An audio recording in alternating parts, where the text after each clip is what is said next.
अस्सलाम वालेकुम।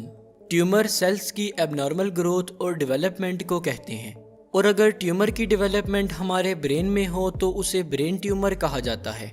ब्रेन एक बॉडी ऑर्गन है जो हमारे हेड या स्कल की प्रोटेक्टिव कोटिंग में पैक्ड होता है।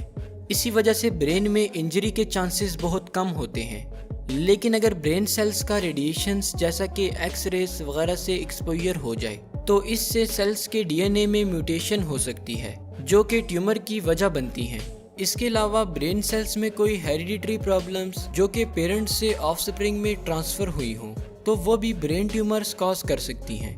ब्रेन ट्यूमर को सर्जरी, कीमोथेरापी या फिर रेडिएशन थेरापी से ट्रीट किया जाता है। सर्जरी के ज़रिए ब्रेन ट्यूमर को ट्रीट करने के बहुत से तरीके हैं जिनमें क्रैनियोटॉमी, न्यूरोएंडोस्कोपी और लेज़र एब्लेशन शामिल हैं। ब्रेन ट्यूमर सर्जरी में क्रैनियोटॉमी सबसे ज़्यादा की जाने वाली सर्जरी है। क्रैनियोटॉमी में न्यूरोसर्जन कुछ मेडिकल टेस्ट्स करवाता है जैसा कि एमआरआई वगैरह, ताकि ट्यूमर की एग्जैक्ट लोकेशन का पता चल सके।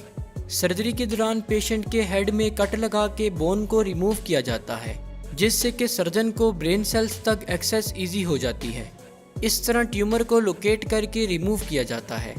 आजकल क्रैनियोटॉमी के दौरान ट्यूबुलर रिट्रैक्टर सिस्टम भी इस्तेमाल किया जाता है। ये सिस्टम वाइट मैटर में मूव करता है और ब्रेन टिश्यूज को बिना डैमेज किए साइड पर करता है जिससे ट्यूमर तक एक्सेस आसान हो जाती है और उसे रिमूव कर लिया जाता है। क्रैनियोटॉमी ब्रेन ट्यूमर या ब्लड क्लॉट्स को रिमूव करने और स्कल फ्रैक्चर को ट्रीट करने के लिए परफॉर्म की जाती है। इसके अलावा न्यूरोएंडोस्कोपी में स्कल में 2 से 3 स्मॉल होल्स किए जाते हैं और न्यूरोएंडोस्कोप की मदद से ट्यूमर को लोकेट करके रिमूव किया जाता है। कुछ ट्यूमर्स जैसा कि पिट्यूटरी ट्यूमर्स या पीनियल ट्यूमर्स में स्कल से ट्यूमर्स को एक्सेस करना मुश्किल होता है, इसलिए ऐसे ट्यूमर्स में नाक या मुंह के रास्ते न्यूरोएंडोस्कोपी की जाती है। इनके अलावा लेज़र एब्लेशन से भी ब्रेन ट्यूमर्स को ट्रीट किया जाता है। लेज़र एब्लेशन एक ऐसा प्रोसीजर है जिसमें थिन लेज़र प्रोब ब्रेन में डाली जाती है जो कि लाइट और हीट के इस्तेमाल से ट्यूमर को लोकेट करके ख़त्म कर देती है।